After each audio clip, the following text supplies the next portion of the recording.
Hoje é a nossa 8ª semana de sarau. Eu acho que hoje é o 30º encontro, se eu não me engano. Então a gente vem numa maratona aí, super bonita, está sendo demais.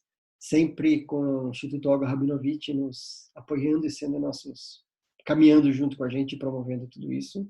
E hoje, a proposta, né, da Conversa Sincera dessa sala aberta, para quem ainda não participou, a gente foca em profissionais de saúde para abrir um espaço sem um tema específico.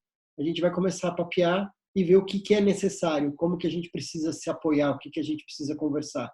Sempre nos outros eu trago já um tema, eu trago um convidado, alguma coisa direcionada. Aqui é bem livre. A gente vai ver o que é preciso.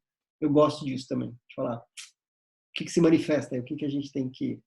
E hoje, para dar um tom melhor, dar um sabor especial, eu convidei a Cris. Deixa eu só fechar um negócio meu aqui. Não é o Gustavo, é só que eu estou tampando a minha tela aqui. Meu Deus, eu me perdi. Aqui. A Cristiana Sesc. Depois você me corrija. Sesc, tá certo, Cris? Então, quando eu falo Sesc, as pessoas ficam tirando sarro da minha cara. Sesc Pompeia, Sesc Entendi. Itaquera, Sesc Carmo. O Entendi. pessoal da família, que é pegado na Itália, fala que é Cesc, mas eu acho meio metido. Eu Fala, acho pode bom. falar o que você quiser. Eu vou falar Cesc. Eu vou fazer assim, Cesc. Fala Cesc, então. Cesc. A Cristina Cesc é uma artista do encontro. Seu trabalho de performer, contadora de histórias, diretora de peças de teatro e educadora segue o propósito de fazer emergir o novo por meio do conhecimento ancestral, as narrativas de tradição oral. É atriz formada pelo Bayside College, na Austrália, e antropóloga pela USP. Em 2007, ela fundou, junto com Beatriz Carvalho, o coletivo As Roots, formado por artistas que desejam propiciar experiências significativas no espaço da cidade e para o público não esperado.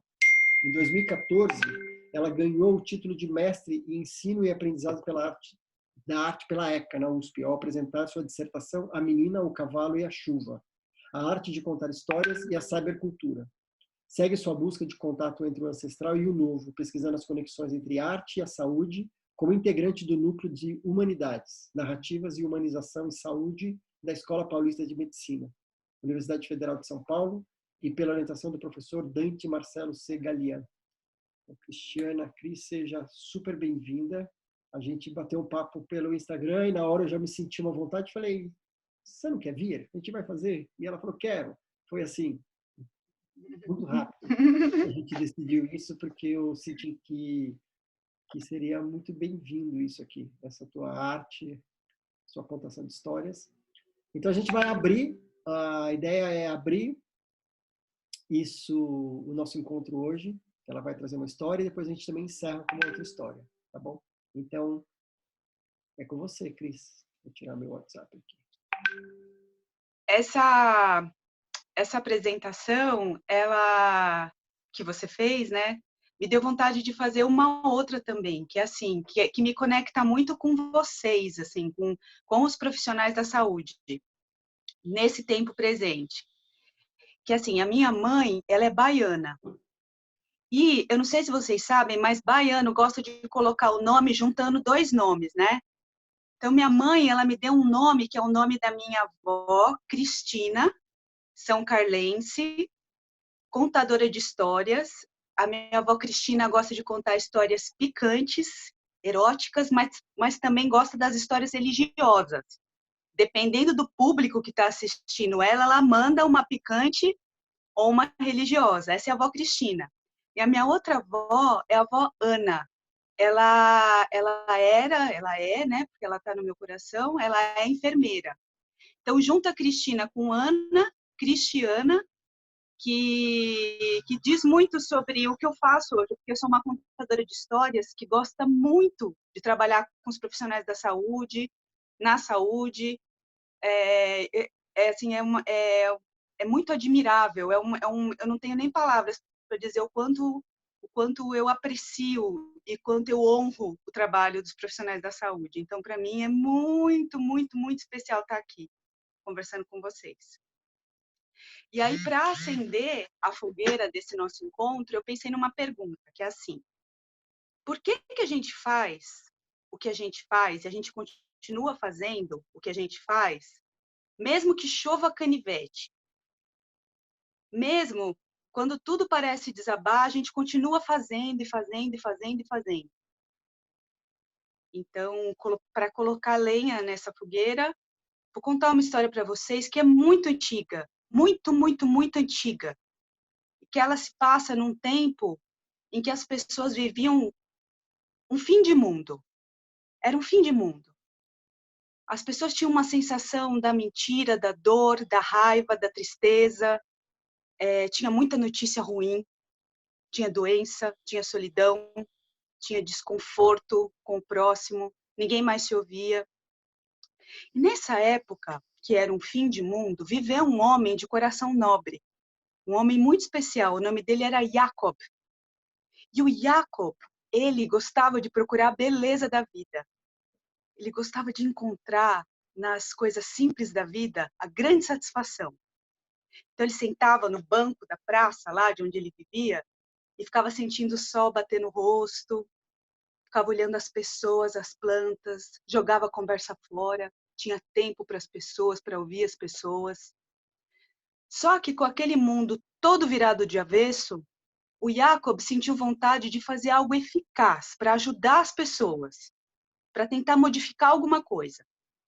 O que ele fez? Ele pegou um caixote e, no final de tarde, ele levou para o centro da praça e ali ele começou a contar a história. E ele contou histórias maravilhosas e até que juntou um tanto bom de gente para ouvir o Jacob. E ele ficou muito feliz. E no outro dia ele foi de novo com o caixote e contou, e contou, e contou todas as histórias que ele sabia. Só que nesse dia juntou um pouco menos de gente.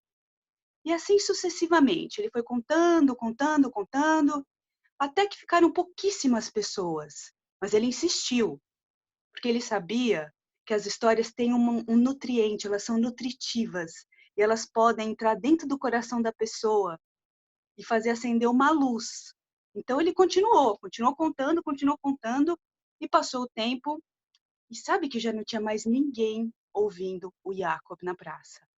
O que ele fez? Ele começou a contar para o vento, ele começou a contar para o banco da praça, contou para as nuvens, e contava, e contava, e contava, e não desistia de contar.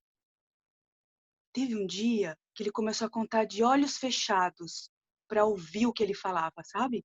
E ele contava, contava, de olhos fechados, contava, com a mesma eloquência. Só que num desses dias que ele estava de olho fechado, ele sentiu puxar a manga dele, assim, e aí ele abriu o olho e viu que era um menininho, um menino pequeno. Ele falou assim: senhor, está frio, e o senhor aqui, nesse caixote, contando histórias. O senhor não vê, não tem ninguém aqui. O senhor fica aí fazendo isso sozinho. Eu passo aqui, vejo o senhor todos os dias. Por que que o senhor fica contando história para ninguém? Ele olhou para o menino e falou assim: oh, menino, sabe que antes eu contava histórias para mudar o mundo.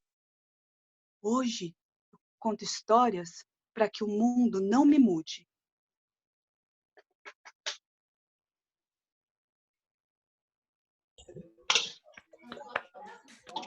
Vou colocar o microfone para todo mundo poder bater palma.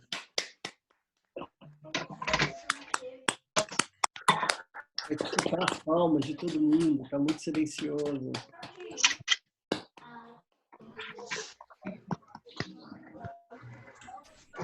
Você está bem?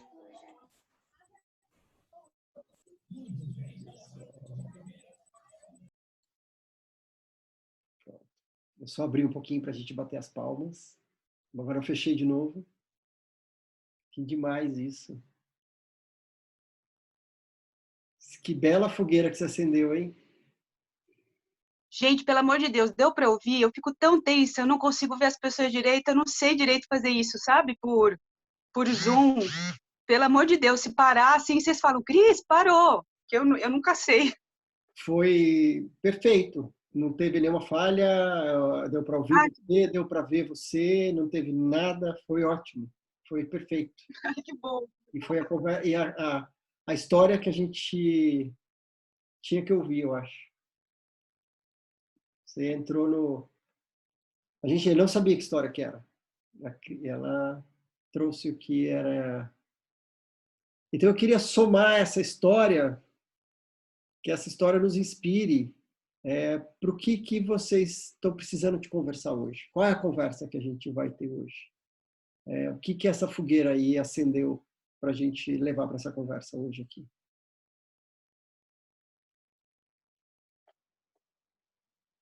É sempre assim. Eu quero que vocês nos conduzam. Como é que vocês estão hoje? Como é que vocês estão se sentindo hoje?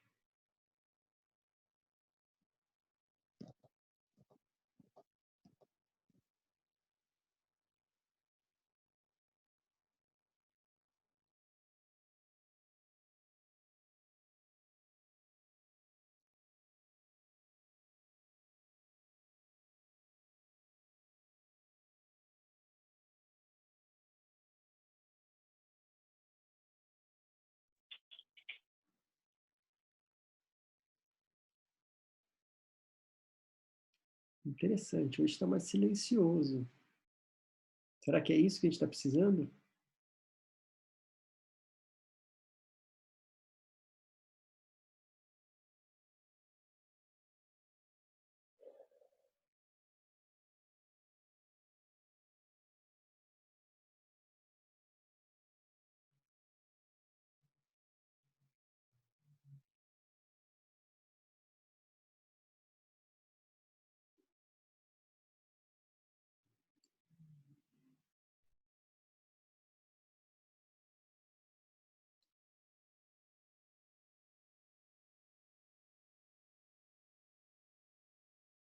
Então, posso falar? Claro. Essa história me fez pensar, primeiro que foi lindo. Eu tenho muita admiração por quem conta histórias e foi maravilhoso. As expressões, o tom da voz, né? Foi muito, muito bacana. E essa história me fez pensar nessa questão dos caminhos que a gente escolhe, né, para seguir e das certezas que a gente tem que ter, das convicções que a gente tem que ter, né, para muitas vezes enfrentar as tempestades que vêm. E as tempestades são pessoas, são dificuldades, né, são instituições, enfim, né, todas as situações difíceis que a gente pode vir a enfrentar, né? Então, o quanto a gente tem que seguir um caminho, né, seja ele certo ou não, mas tem que seguir o nosso caminho, né? E a gente vê tantas histórias de pessoas, né, que superaram tantas coisas para conseguir fazer o que fazem, né? Acho que mesmo vocês insistindo nesse tema, né, falando sobre morte, falando sobre morrer, falando sobre finitude, né? O quanto isso hoje nos acrescenta, né? E o quanto isso há pouquíssimo tempo atrás não seria viável. Eu acho que uma conversa, né, desse tipo, e enfim, todo o trabalho que vocês desenvolvem. Então, eu acho que a gente tem que pensar muito, assim, né, em ter convicção mesmo. Eu acho que a gente ter a nossa certeza das coisas e é isso, seguir contando história, né, independente de ter alguém ali nos ouvindo ou não, né, porque elas vão ficar, certamente, né, de alguma forma, eu acho que elas vão mudar o mundo. Acho que é isso. Que história vocês sentem que vocês, cada um de vocês está escrevendo, que estão escrevendo nesse momento, como profissionais de saúde, tanto de uma forma individual quanto de uma forma coletiva, que está sendo escrita nesse momento? Porque a gente está vivendo, a gente está participando de um momento histórico. O que está sendo escrito, tanto individualmente quanto coletivamente? O que vocês sentem, né? Que são como a Cris falou, né? Que são as sementes que estão sendo plantadas dessas histórias. As histórias, elas são sementes que são plantadas. O que vocês sentem como profissional de saúde, o indivíduo profissional de saúde e o coletivo?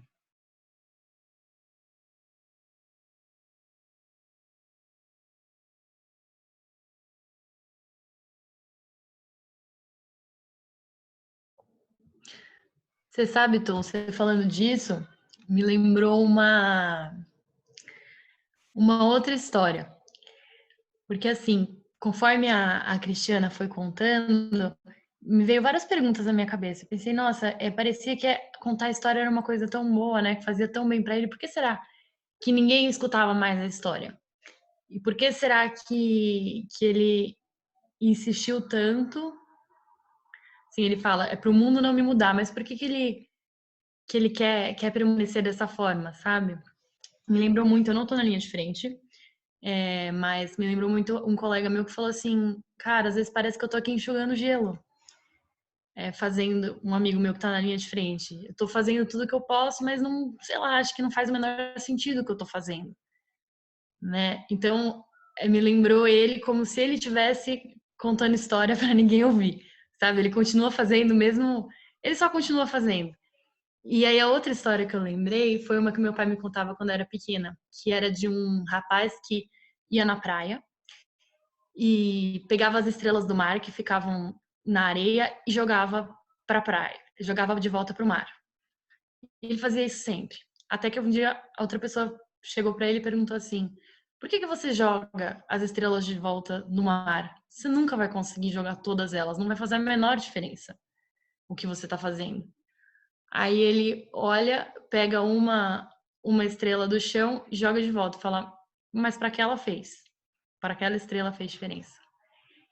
Então, eu acho que mesmo quando eu esteja na linha de frente, eu tenho muitos sentimentos misturados. Sabe, essa questão de enxugar gelo e de jogar uma estrela de volta para o mar. Uhum. Interessante isso. Interessante. Eu não sei onde que eu estava falando, em alguma live, algum encontro, alguma coisa que eu já nem sei mais qual dimensão que foi essa fala. Que os profissionais de saúde, vocês, têm sim a linha de frente, mas mesmo quem não está na linha de frente está dando suporte para quem está na linha de frente, porque o teu círculo de amizade é muito composto por profissionais que estão na linha de frente. Então vocês estão dando também, sendo esse suporte, que é um pulmão extra, um coração extra, é um suporte que entende, tipo, essa pessoa entende a rotina. Então eu acho que é primordial quem está na linha de frente que tem na segunda linha, que tem uma conexão profunda. Então, independente de linha de frente, qual camada da linha de frente, vocês também estão presentes, independente, sabe? Tá no jogo, tá ali um pouco mais, mas tem um papel fundamental também. E é bem isso, né? Acho que é muito exaustivo, realmente, no final do dia, parece que não está sendo feito nada, né? Mas é o olhar, né? Se eu olho o todo, é enxugar gelo. Se eu olho no micro, eu mudei uma vida. Eu transformei, eu cuidei, eu fiz alguma coisa. Então, sempre é a história do foco, né, da câmera, né? Eu olho a macro, eu olho o micro. E é isso que te vai achando fôlego, né, nesse caminho. O Marcos comentou aqui agora, acho que ele está com a câmera fechada, que uma mudança que ele fez assim nessa quarentena foi de mudar o tipo de trabalho dele, que antes de atendimento domiciliar, de resolver trabalhar com terapia de luto, de se inscrever no curso de cuidados paliativos. O Marcos, ele participou de vários encontros aqui o nosso, então está falando sobre uma mudança na vida, para esse novo aí que a gente está falando, né? Tipo, eu estou entendendo que ele está fazendo uma mudança de rota aí. Quem vai estar se enxergando nesse lugar também? Esse novo aí que vocês estão, das novas histórias que tem que ser contadas. Eu acho que eu quero falar antes de perder o time. Posso falar? Claro, venha. Primeiro, assim, super agradecer a Cris, que ela me capturou com a história, né? Eu estava tentando ainda entrar no foco da conversa, quando eu vi eu já estava mergulhada total, porque a contação de histórias faz isso com a gente, né? Isso que a gente, quando é vó, quando é mãe, faz com as crianças, ela conseguiu fazer comigo. Depois, porque ela contou duas histórias, e aí, esse momento, eu fiquei refletindo aqui e pensando que a gente está vivendo tanto anonimato, a gente não sabe o nome dessas pessoas que estão indo, essa história de a gente ser número, das pessoas serem números. Eu estou muito conectada com isso, pensando nisso, que as pessoas são número. A gente só passa a pensar nas pessoas diretamente quando é alguém do nosso conhecimento. Eu tenho ouvido alguns depoimentos a respeito disso. E aí ela contou duas histórias, porque ela contou primeiro a história do nome dela, né? Então ela, trazendo a história do nome, ela já conta uma primeira história, ela nos situou nesse contexto que é de família, de que a gente não é a gente sozinho, né? E aí e depois a história do contador de história, né? Que na verdade é uma metáfora muito interessante para pensar como eu estou vivendo esse momento, né? Que é de reflexão, de tentar. Se a gente vive ou se mudar o mundo, agora eu estou vendo que quem precisa mudar sou eu para estar nesse, né? O mundo não precisa, aliás, o mundo não precisa me mudar. Eu tenho que me permanecer como eu sou para estar no mundo da melhor forma possível. Então, sim, o que eu tenho descoberto assim são muitas coisas, né? Não estou também na linha de frente direta, mas indiretamente porque trabalho com suporte de pessoas que estão na linha de frente e me solidarizo com esse sofrimento que é muitas vezes de voltar para casa carregando a dor do outro que passa a ser minha e é compartilhada como quando a gente compartilha histórias. Eu quero super agradecer essa introdução que me abriu até para poder me encorajar a falar um pouquinho, né, nesse momento. Obrigada, Tom. Obrigada, Cris. Obrigado, Maria Angélica. Obrigado. Quem mais? Não sejam tímidos, hein? A gente tem um grupo muito íntimo.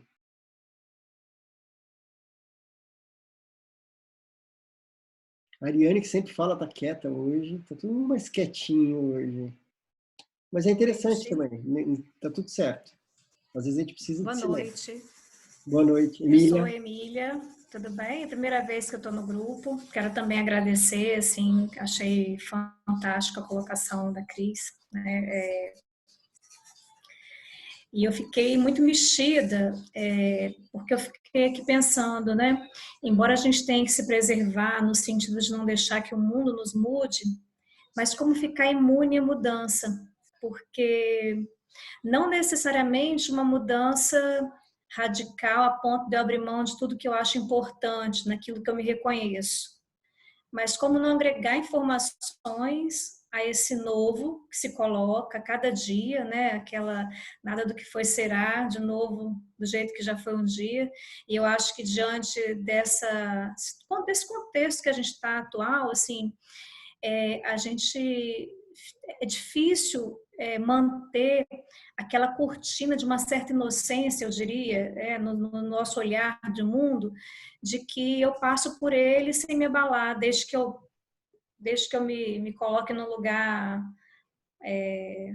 em que eu me sinta eu e pronto, né? Cada dia mais a gente percebe que eu dependo do outro, o outro depende de mim, para que esse todo funcione de uma maneira mais harmônica, menos destrutiva, eu diria, a nível de humanidade, né? Eu acho que esse contexto da pandemia, e essa eu acho que é mais específica, embora não tenha vivido outras, né, nesse sentido, mas que a gente escuta de todas as notícias, informações históricas, essa pandemia ainda traz um dado diferente, que é assim, ela conecta a nível mundial as pessoas, né? A gente não está mais em grupos isolados, então eu fiquei pensando muito na história, assim, de como passar por tudo aquilo que vem do mundo, né? Que vem de fora, me mantendo preservada, assim, de uma mudança, no sentido de uma mudança onde eu não me reconheça, mas conseguindo agregar algo que possa ser positivo, porque eu fiquei me perguntando como passar por algo sem se modificar o mínimo possível, né?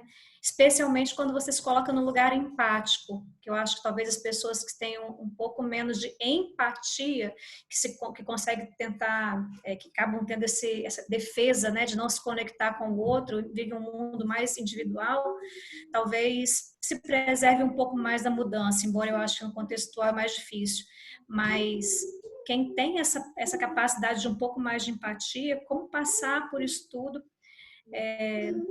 sem se afetar, né? Eu acho que como profissional da saúde, a gente escuta muitos relatos diferentes, né? Tanto de coisas de sofrimento, quanto de coisas, inclusive, transformadoras, super potencializadoras diante desse cenário atual.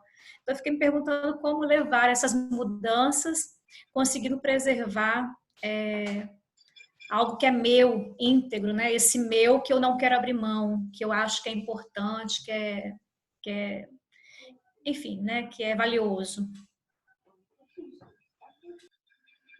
Acho super interessante esse teu ponto. E eu vou colocar uma pimenta, que na verdade eu tenho pensado bem o oposto, que é exatamente assim, o que eu tenho que mudar? O que eu tenho que deixar para trás? Que crenças eu tenho que abandonar? Para eu entrar, o que não está me servindo? O que eu tenho que tirar dessa mochila que está pesada? Porque se tem o novo, quem que sou eu novo nesse novo mundo?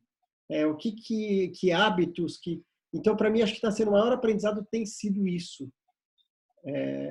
Ou pelo menos a minha intenção, não sei se é aprendizado ainda, mas uma intenção.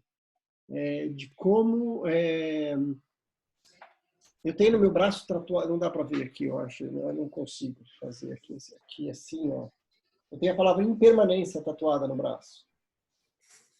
E eu sou, tanto é que logo que começou, que nem em agosto eu tenho planejado o Festival Infinito, que é a grande coisa que eu faço no ano. E esse ano, os convidados internacionais, assim, cada ano, cara mais importantes, tá na agenda, tudo fechado, o B.J. Miller, as pessoas. E na hora que veio, eu falei, as pessoas, e aí o que vai acontecer? Eu falei, não sei, põe de lado. O que a gente vai criar agora? Daí veio o Sarau, e foi em uma semana, e em nenhum lugar, eu ficava me observando, até me estranhando, assim, não tinha nenhum momento de mal-estar por aquilo talvez não acontecer. Fala, não vai. Então vamos criar alguma coisa nova. Então, é o meu caminho, e não tem um julgamento, acho que é tudo, se está certo ou não, mas o meu tem sido mais nesse caminho do o que eu deixo para trás? O que não está me seguindo? Eu vou até fazer um parênteses, assim, talvez eu não tenha dado a sensação de quando eu falo do que não... de não passar por isso sem me deixar modificar, exatamente por isso. Eu acho que, de certa maneira, a gente tentou chegar perto da mesma temática, assim. Como não permitir que o mundo me modifique, né? Porque, assim, eu até entendo que a gente tem que ter algo aí onde eu me reconheça, né? Porque uma modificação em que eu não me reconheça mais, talvez eu fique um lugar muito caótico, fique um pouco confuso de sustentar um início. Mas essa possibilidade da transformação, eu não consigo vê-la sem justamente me deixar afetar. Né? Então, assim, eu acho que a gente acabou, de certa maneira, sendo mexido pela mesma coisa. Então, a história em si me marcou um pouco nesse sentido, né? Em que, claro, que eu não paro de contar a história para que o outro não me modifique, né? Meu objetivo não é modificar o outro, mas que o outro não me modifique. E aí eu fico me perguntando, como profissional de saúde, se existe essa possibilidade de se ficar em algum lugar em que você não aceite a mudança, em que você não acolha a mudança no sentido de agregar algo novo, né? Porque nada passa sem deixar uma marca, produzindo algo novo nesse sentido, transformador, né? Exatamente. Deixa eu falar, Tom. Vem, Ariane. Primeiro eu quero boa noite, né, para todo mundo. Enfim, estamos aqui.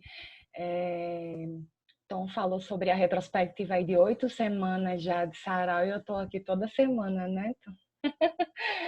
Enfim, eu quero parabenizar a Cristiana, que, assim como ela, eu sou apaixonada por histórias, pela contação de histórias. Isso aconteceu comigo desde 2004, 2005.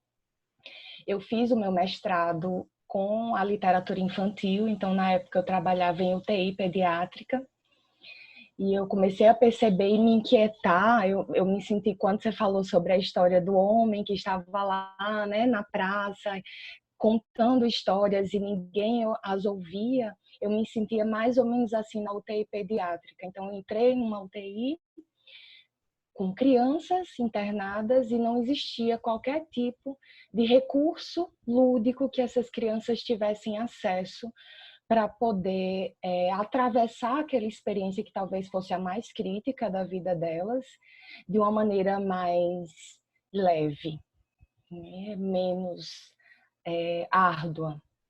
Então veio a ideia do mestrado de pensar em introduzir a contação de histórias em UTI pediátrica como uma forma de amparar essas crianças.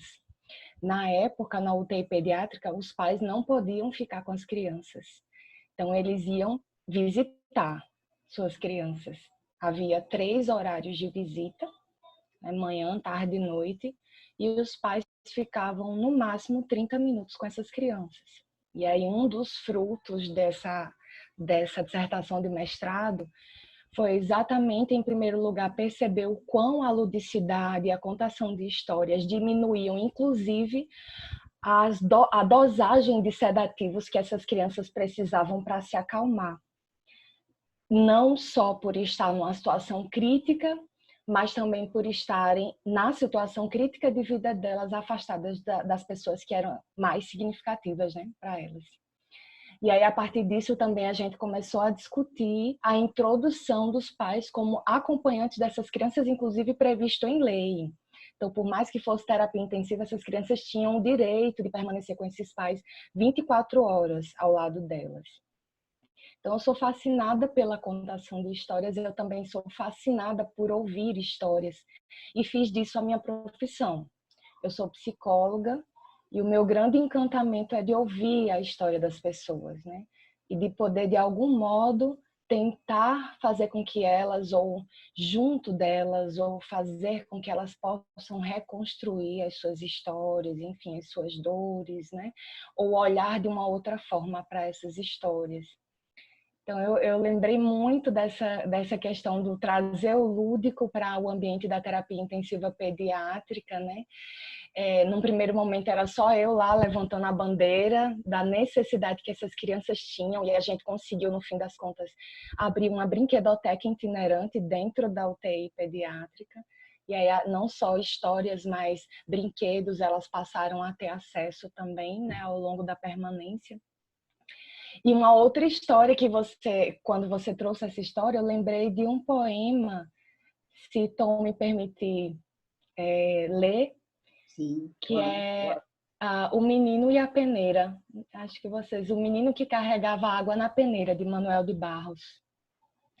Que ele diz assim: tem um livro sobre águas e meninos. Gostei mais de um menino que carregava água na peneira.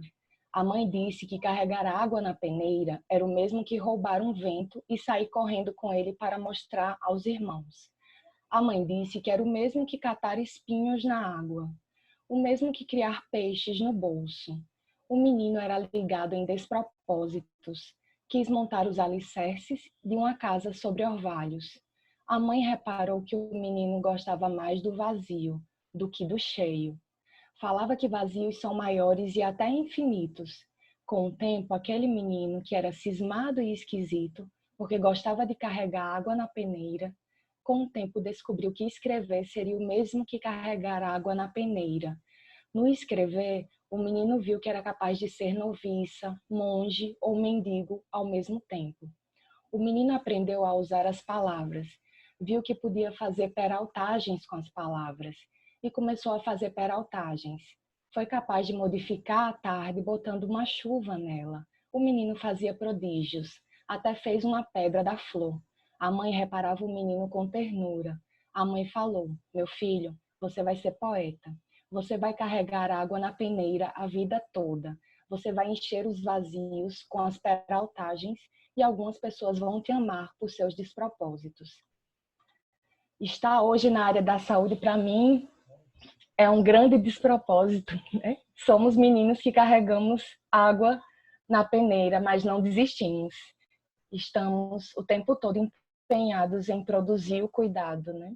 Especialmente quando estamos diante de uma situação como essa que a gente está vivendo, especialmente quando estamos diante, por exemplo, dos cuidados paliativos, né? Que muitas vezes a gente, diante das outras equipes, nós parecemos esse menino que carrega água na peneira, mas a gente não desiste de fazer com que essas pessoas possam pensar um pouco na necessidade que os nossos pacientes têm de serem cuidados com qualidade, observando suas histórias de vida, seus valores, suas crenças e amparando as dores do fim de vida, enfim, do processo de adoecimento, de um modo geral. Muito obrigada pela inspiração. Nossa, que lindo! Adorei, adorei. Obrigado, Ariane. Obrigado por nos inspirar também, por ter sido inspirada e nos inspirar. Lindo esse poema, eu não conhecia. Super bonito, super bonito. No interior onde eu me criei, né, na minha infância, tinha um ditado, a gente gostava muito de contar história, e diziam sempre assim, eu tinha um tio, ele dizia assim, entrou na perna do pato, saiu na perna do pinto. Seu rei mandou dizer para contar 25.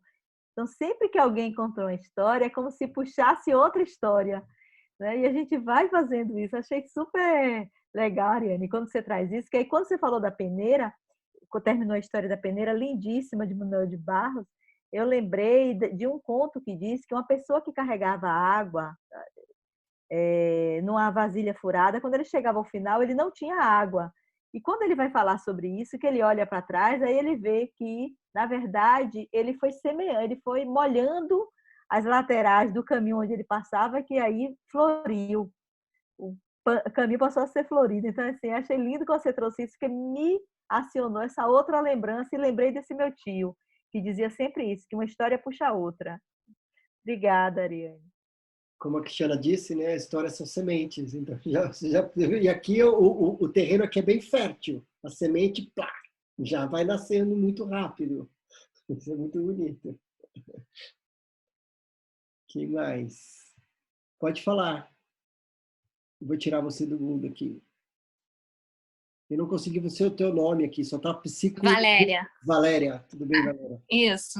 Olá, prazer, gratidão. Muito lindo o trabalho de vocês, as leituras, as histórias, muito afetivas, realmente tocantes.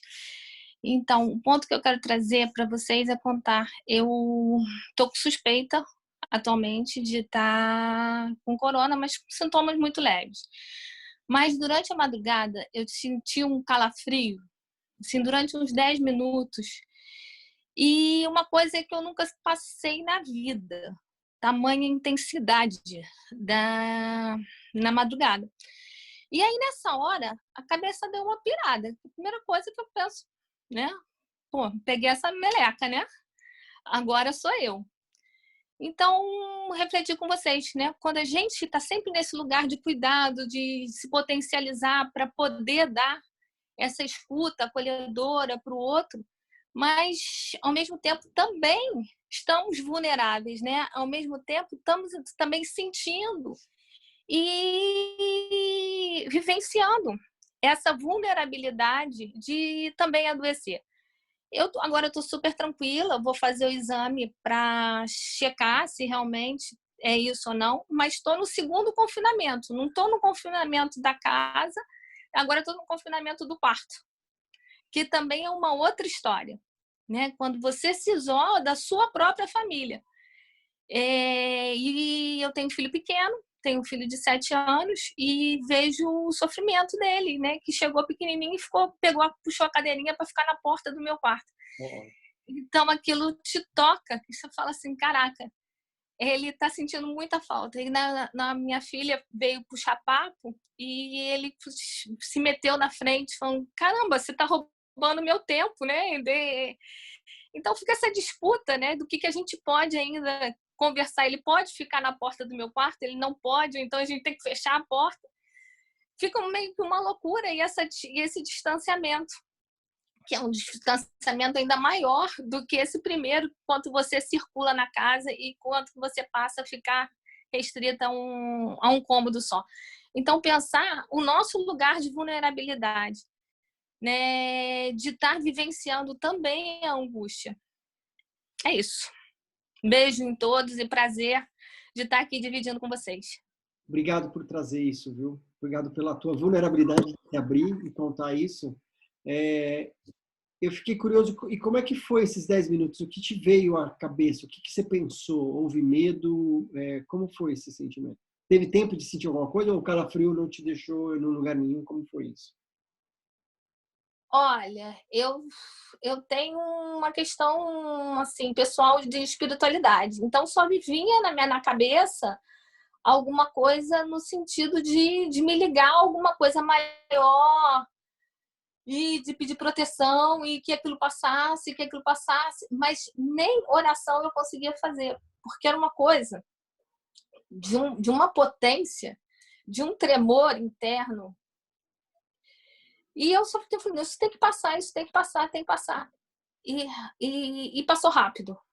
Eu não tenho hoje como dimensionar exatamente, mas na minha cabeça acho que foram uns 10 minutos de calafrios fortíssimos.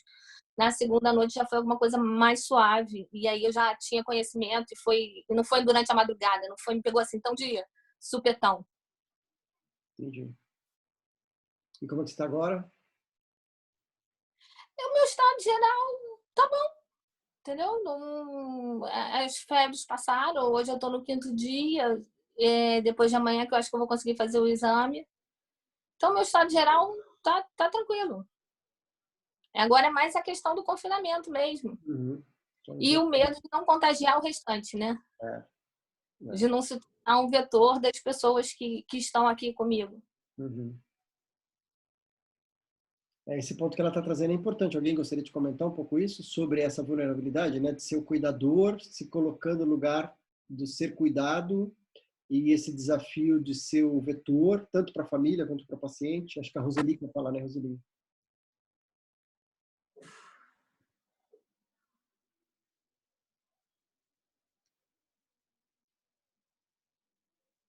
Alô, oi? Pode falar, Adriana. Acho que agora é que a Roseli já tinha falado. Adriana, deixa a Roseli falar, daí você entra, Adriana. Só um minutinho, tá? Pode falar, Roseli. Então, eu estava pensando, né, no que é Valéria, né? Isso. Então, no que a Valéria trouxe. Eu também sou psicóloga, né? Eu tenho feito alguns atendimentos aqui agora em casa, né? Então, o que você trouxe faz a gente pensar o quanto, embora esteja sendo tudo tão difícil, né? A gente está juntando tantas funções e mais o trabalho.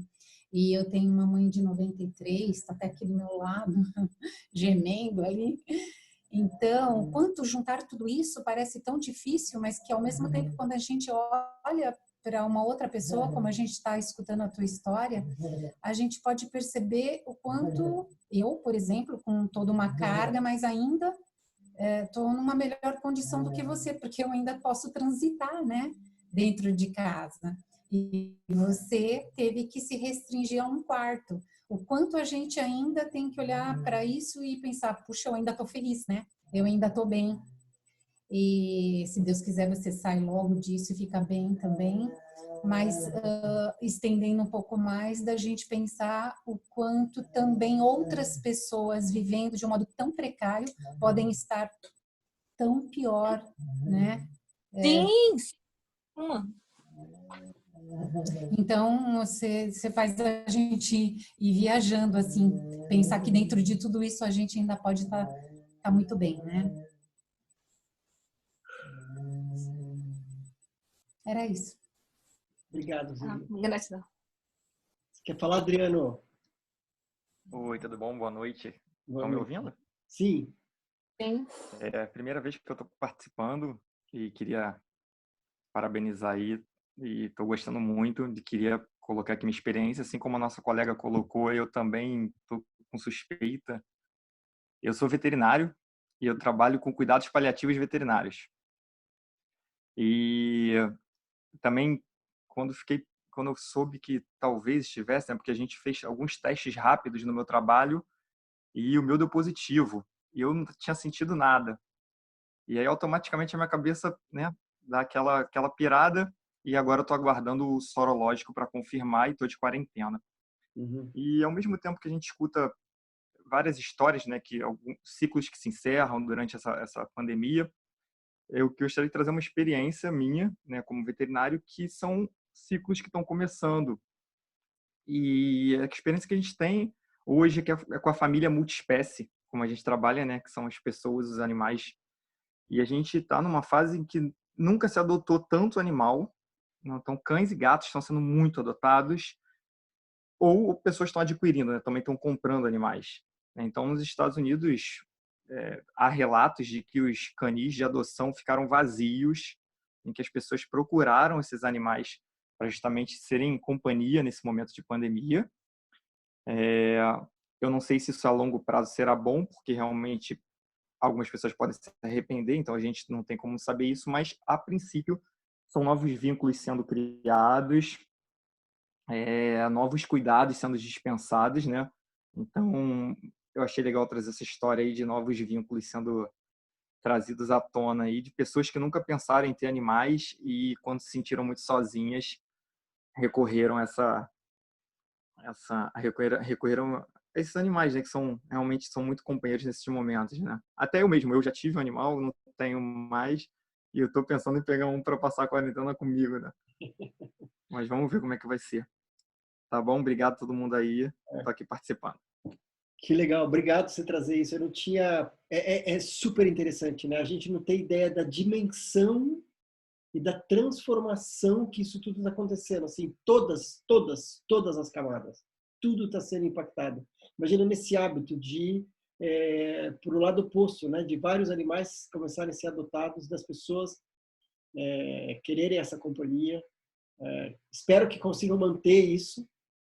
Né? Que Essa é uma questão, é algo que a gente está orientando muito, porque assim, não é de pelúcia, não é de brinquedo, né? Então é preciso que realmente tenha muita consciência, né, da atitude, né? Então a gente tem conversado muito com os tutores que estão adquirindo os animais para que realmente pensem bem antes de fazer essa escolha.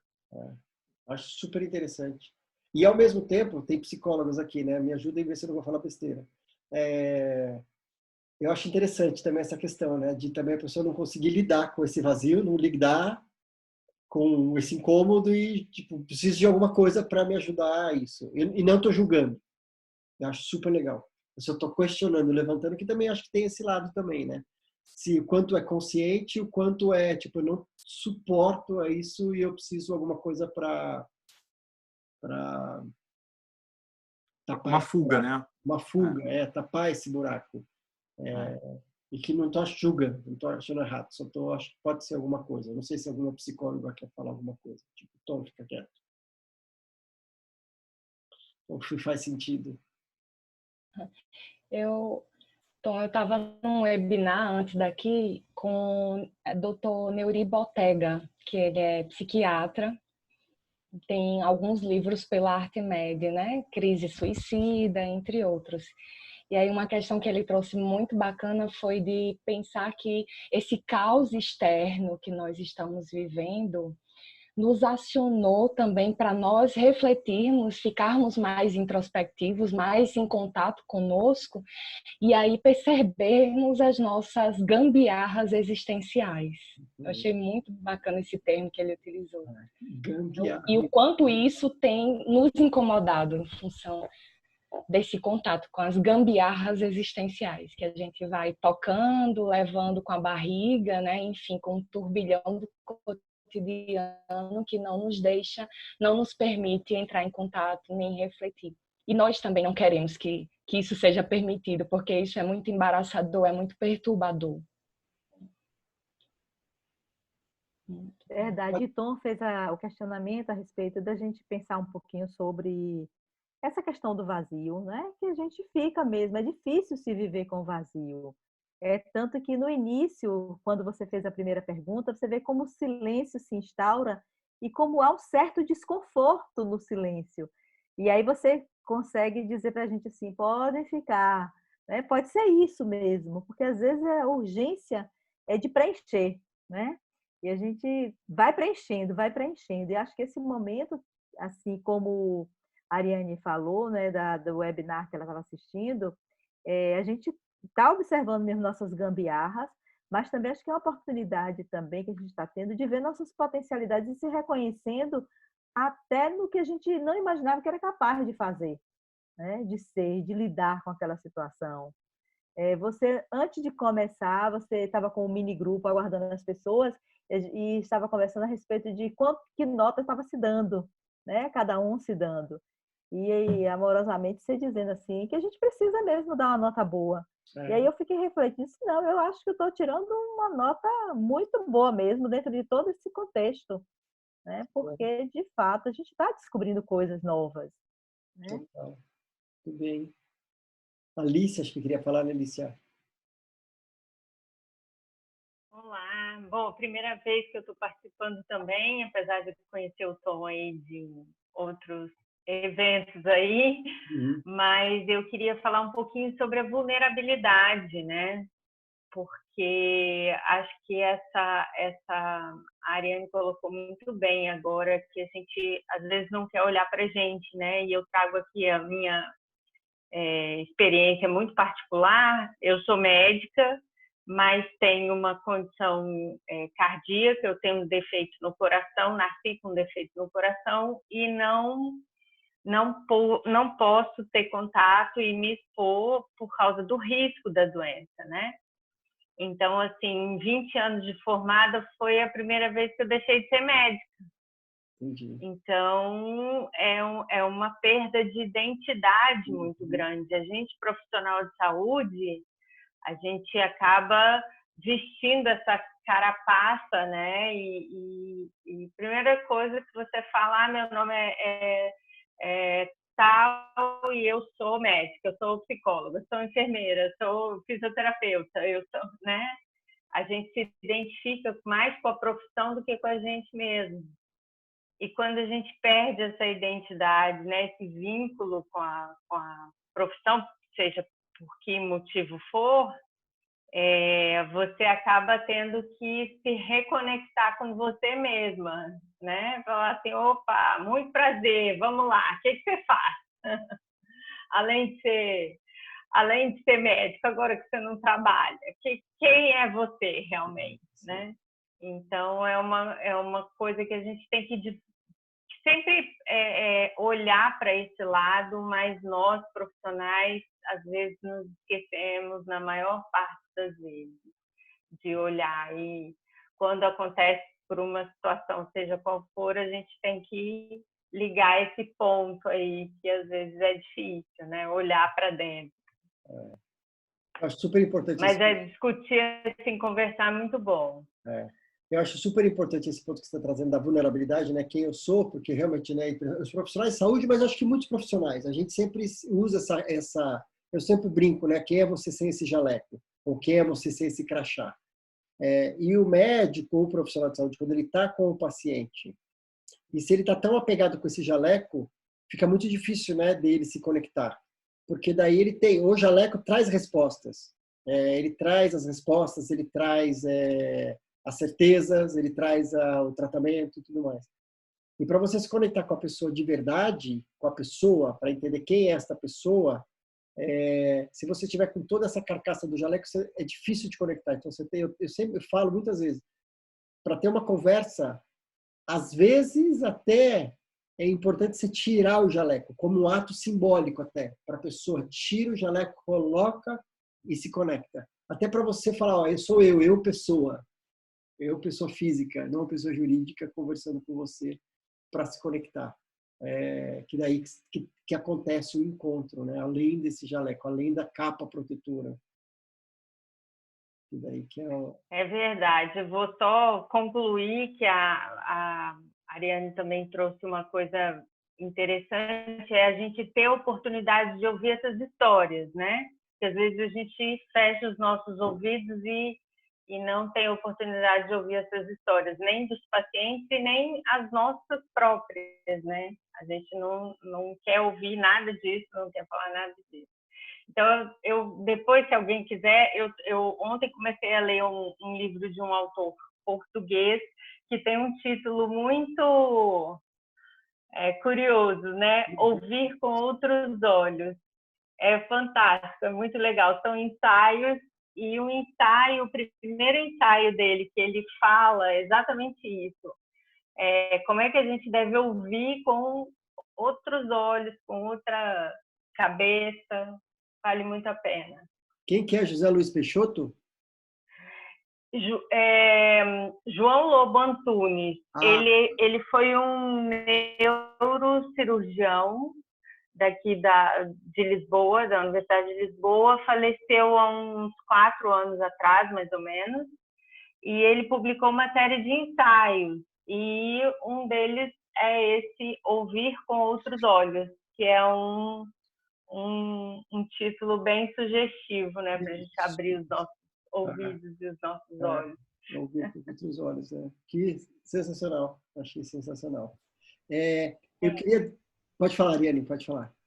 Então, uma outra coisa que a história que Cristiana trouxe me fez lembrar, né, e que quando Lícia falou a respeito do interesse nas histórias, né, de ouvir as histórias dos outros e ouvir as nossas próprias histórias. E eu acredito que muitos dos nossos pacientes e famílias também se sentem como o Senhor na praça, sentado, contando histórias para ninguém, porque são poucos os que autenticamente se interessam pelas histórias dos pacientes e de suas famílias. O quão importante é nós, enquanto profissionais de saúde, nos entendermos como todos somos terapeutas no sentido mais amplo possível. Então, eu preciso não saber apenas, eu não posso me interessar apenas por um sintoma físico. Eu preciso me interessar pela pessoa e pela história que ela me conta.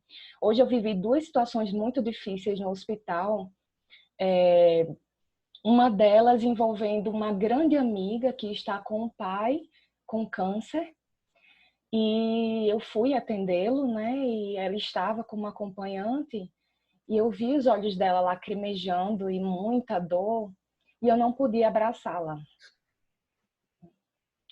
Uma grande amiga de muitos anos, que soube a notícia nesse período de agora, que o pai está com metástase, que não existe mais a possibilidade de cura, e ela chorava na minha frente e eu não sabia o que fazer porque eu não podia abraçá-la. Uhum. Nesse período de pandemia, nós não podemos abraçar, e aí é uma questão que ela é psicóloga também, e ela disse, Ari, eu acho que está sendo muito difícil, né? Porque, assim, para você manter um distanciamento do paciente e ouvir ainda assim atentamente, né? Conseguir comunicar a ele a tua compreensão e o teu interesse autêntico, muitas vezes a gente usa a proximidade, o toque afetivo, o estar junto, né? O abraço quando isso é possível também. Então, tanto para ela quanto para outra paciente que logo em seguida eu fui atender, que estava prestes a perder o esposo e que para mim também fez muita falta de poder tocar a mão dela, de poder abraçá-la, de poder comunicar ela pelo toque, o quanto eu estava solidária à dor dela, né? E o quanto aquela história dela me transformava, me afetava. E eu gosto de transmitir isso pelo toque, pelo abraço, enfim, a gente sente que as pessoas também precisam disso nesse momento, né? Desse acolhimento através da palavra, mas não só disso, do abraço também. Então, eu acredito que a gente precisa conseguir outras formas, claro, de comunicar a nossa autenticidade, o nosso interesse nas histórias, mas o abraço tem feito muita falta para mim, né? No meu dia a dia, no meu processo de trabalho. Hoje foi um dia bem difícil nesse sentido. Por isso o silêncio do início, Tom, que você estranhou, assim, que normalmente eu participo, né? Enfim. Mas eu estou bem mexida em relação a hoje, especialmente. Obrigado por contar isso para a gente. É importante, que bom que a gente vai criando esse espaço que você se sinta à vontade de trazer isso. Obrigado mesmo. E a gente não se conhece, né? A gente só se conhece virtualmente. E eu consigo, sem te abraçar, sem te beijar, sem encostar, sem tocar em você, sentir toda seu cuidado, essa sua autenticidade. Eu não estou querendo diminuir a necessidade do abraço, mas eu queria te contar que você tem esse poder, que você faz isso já. Com a tua voz, com a história, você aqui enfeitiçou todo mundo com a tua história, com a tua forma como você fala, com o seu olhar, com o seu carinho, o seu tom de voz. Você já faz isso. Pode sentir falta do abraço, mas também olha porque também o que você tem também, que tá aqui, eu tenho sentido isso, aqui eu tenho certeza, quem viu você pela primeira vez já sentiu isso, então olha para isso também, tá? E eu sei que você está fazendo o seu melhor, e eu tenho certeza que está sendo muito bom. E daí vai ter um momento que você vai poder abraçar, mas Força aí, mas olha porque tem também, tá? Senão, não só para falta. Tá bom?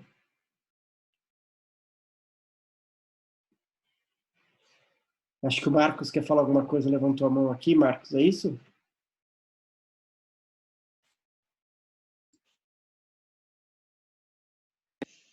Oi, boa noite a todo mundo. Boa noite, Tom. Bom estar de volta. Fiquei meio afastado porque a gente estava fazendo o curso do 4 Estações, né? Teve um curso de 2 semanas. Eu estava sentindo muita falta. Primeiro, agradecer. A história foi linda. As 2 histórias maravilhosas. E agradecer. Mas eu queria falar uma coisa que tem me incomodado muito. Eu tenho escutado muito a gente, principalmente os psicólogos, todo mundo falando muito de mudança, mudança, mudança. Mas aqui, né, para quem não me conhece, eu moro nos Estados Unidos. E aqui, por exemplo, o comércio está abrindo amanhã, né? E as pessoas estão numa neura que o comércio está abrindo amanhã, né? Então, assim, eu estou vendo todo mundo voltando ao normal, sabe? Ao mesmo normal que era o anormal, né? Que hoje a gente viu com a pandemia, que a gente vivia uma anormalidade. Então, é um questionamento que eu faço. O que realmente a gente está mudando? Sabe? Porque a vida, acabando a pandemia, quando sair uma vacina e tudo mais, quem somos nós que passamos por essa pandemia? Né?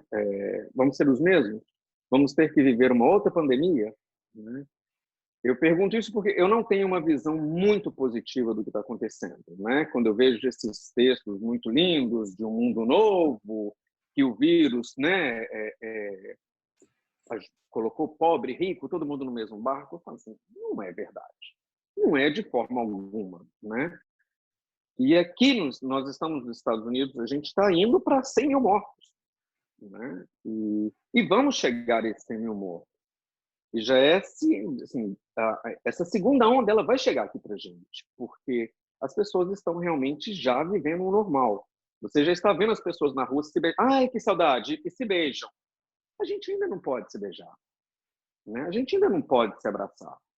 Né? E isso eu nem falo do Brasil, porque do Brasil eu tive que diminuir até ver notícia, porque eu já estava tendo infarto, né? Vendo as coisas do Brasil. Mas eu questiono muito isso. Quem somos nós que estamos falando que estamos mudando? Né? O que a gente está mudando de fato na vida da gente? Porque a gente que trabalha com luto, Tom, desculpa estar falando demais da conta também, mas a gente que trabalha com luto, a gente vê muito paciente passando pela dor e depois daquele impacto, né, a vida volta a ser o que era antes, para muitos deles. Né? Eu não sou dessa pessoa que acredito que a gente mude pela dor. Né? A dor faz mudança, sim. Mas se ela não for também vivida de uma forma correta, passa. Né? E a gente vai voltar ao mesmo normal. Então, meu questionamento é esse. E na ação, em que a gente está mudando? Né? Como um todo. Obrigado. E obrigado pelo espaço. Tom, é sempre tão bom. Na hora que eu penso que eu estou na mesma sala que a doutora Ana, eu fico igual um fã de televisão, de artista. Né? Gente, eu estou na mesma sala que a Ana. Que legal. Obrigadão, querido. Um abraço grande. Eu acho uma provocação super, super pertinente. Eu acho que não existe uma resposta. Não existe, porque a gente nunca passou por isso. A gente está passando agora por isso e a gente vai ver. Eu concordo. Eu acho que dá para fazer um link com o que a própria Ariane trouxe das gambiarras emocionais. Então, talvez quem não estiver usando esse tempo para talvez fazer algum trabalho interno vai voltar desesperadamente para o mesmo lugar. Quem está usando o tempo para fazer alguma coisa, talvez volte para um outro lugar, não exatamente no mesmo lugar. Talvez a gente precise voltar para aquele mesmo lugar, que é meio o pêndulo, né? Você vai a gente está nesse extremo, daí precisa voltar para falar, não, peraí, onde que é o caminho do meio?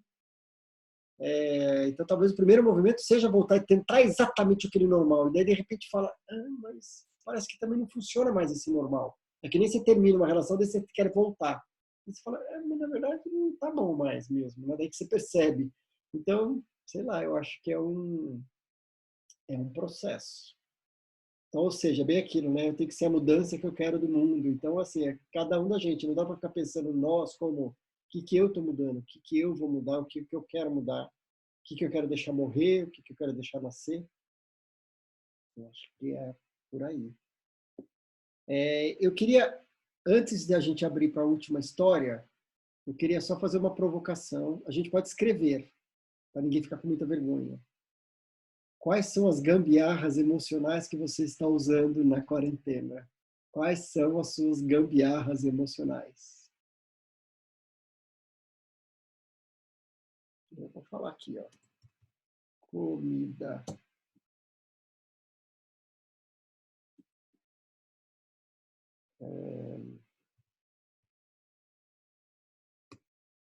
Netflix.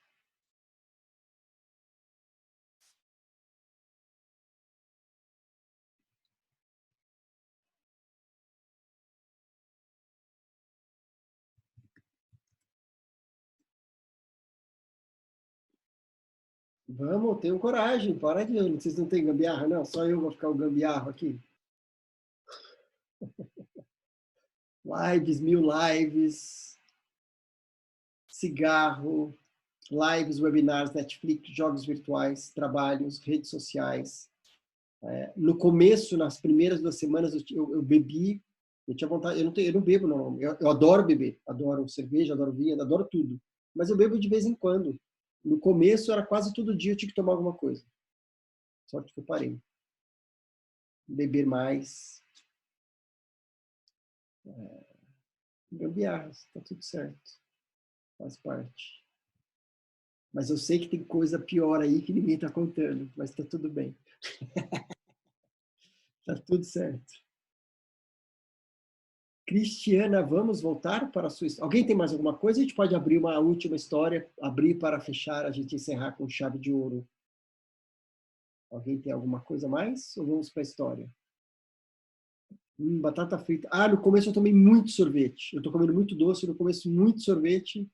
E daí sorvete, eu tenho uma alergia do leite. Daí eu estava tomando muito sorvete. Eu falei, alergia, eu não estou limpando a casa que deve fazendo faxina. Daí eu botando a culpa na má faxina, mas na verdade não, era porque eu estava tomando muito leite. Daí eu equilibrei.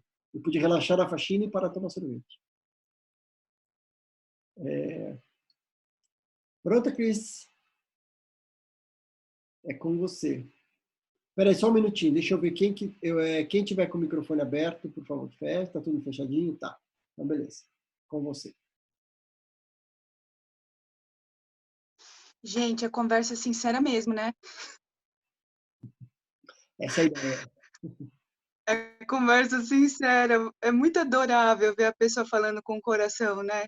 Nossa, como é adorável. Como é linda a pessoa falando com o coração, o que ela anda pensando, o que ela está sentindo.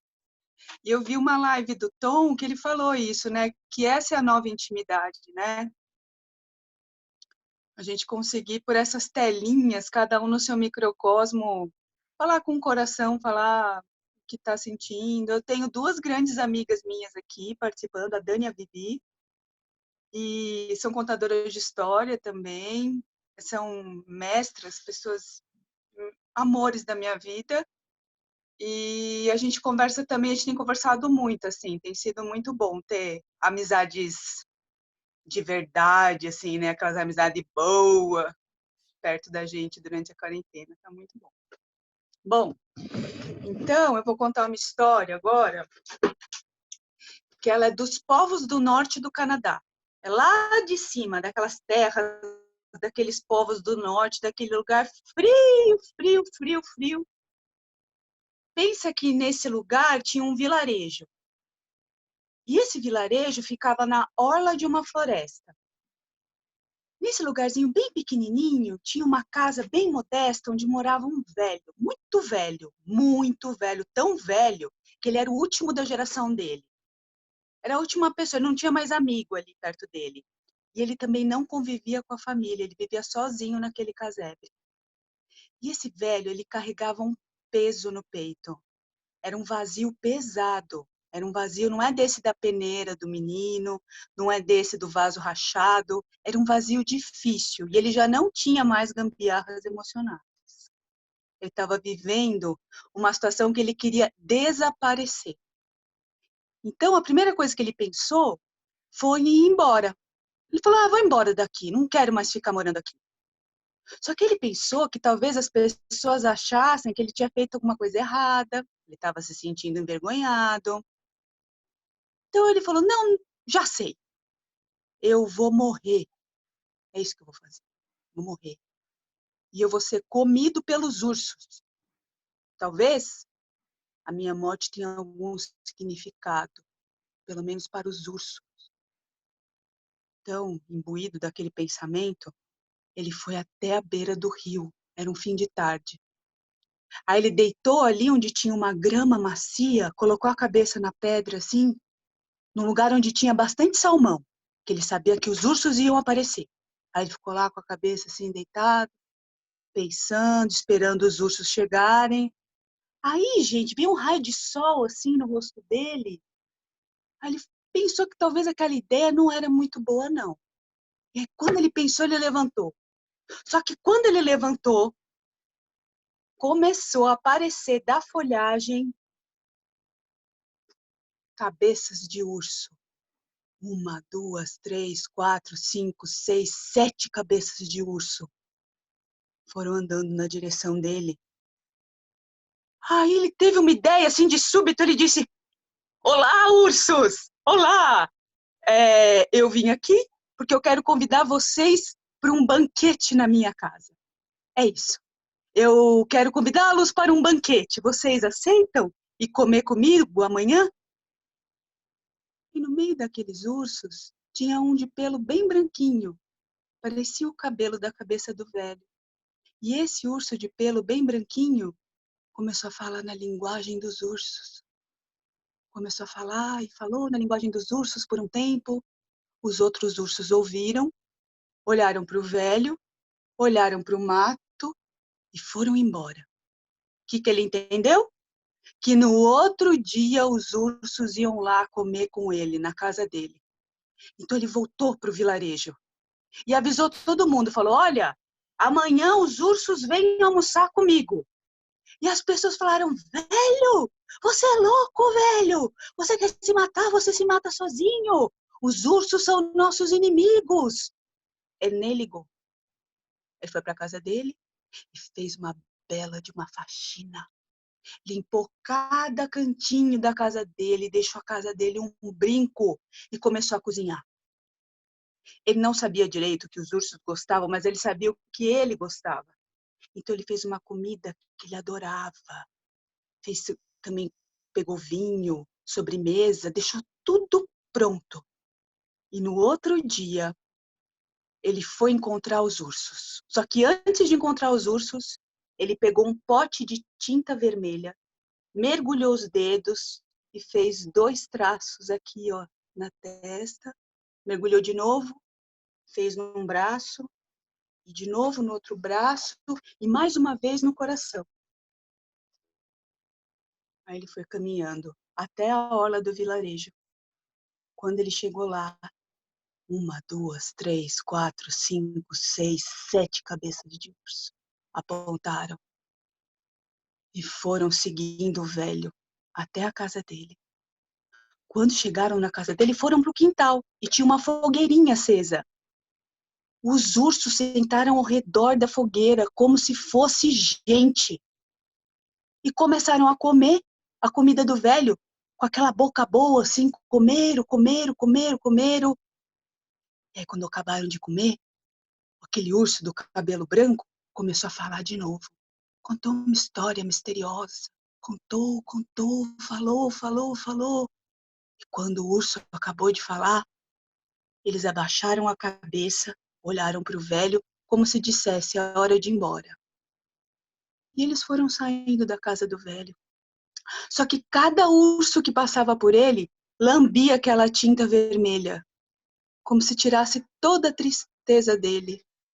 Cada urso que passava e lambia, ele ia se sentindo mais leve,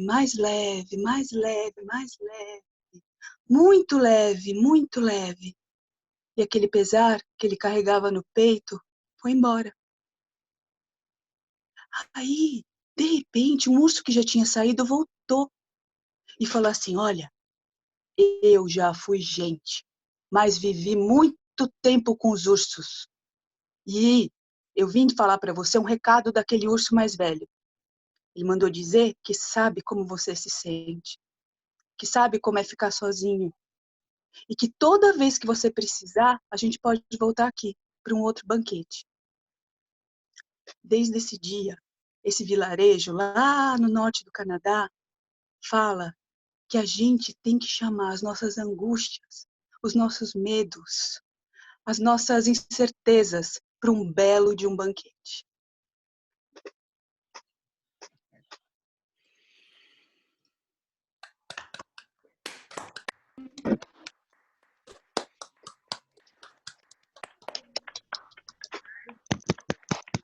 Linda! Lindo, lindo, lindo, lindo, lindo. Muito bom. Chamar as nossas incertezas para um belo de um banquete. Exatamente isso. Eu falei ontem sobre isso também numa live, de a gente tem que entrar na dor. É na dor que a gente vai achar a dor que cura a dor, né? Então é lindo. Que presente. Que presente. Muito obrigada, Tom. Muito obrigada, gente. Toda vez que vocês precisarem de mim, pode me chamar, que eu tô aqui para vocês. Eu, a Dani, a Vivi, a gente conta história em hospital e a gente gosta de ser útil, a gente gosta de fazer as coisas para os profissionais da saúde que a gente ama, a gente tem muita admiração. Vamos fazer muito mais coisas juntos, porque a gente precisa muito de vocês. Os médicos e todos esses seres também sem jalecos que estão aqui, que estão por trás desses jalecos. Todos eles. Médicos profissionais de saúde, eu digo. Obrigadíssimo, todos vocês, especial, de verdade. De verdade. Obrigado pelo presente. Obrigado a todos que participaram. Amanhã vai ter esse vídeo para vocês assistirem, compartilharem.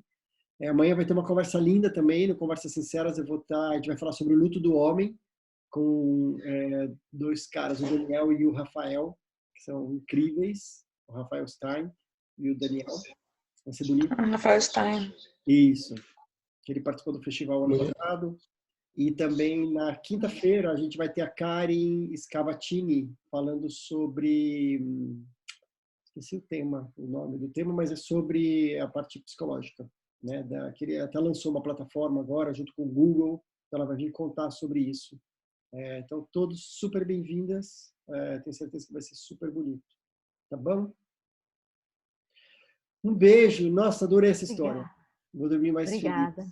Um beijo, beijo. Tchau, tchau, tchau. Até.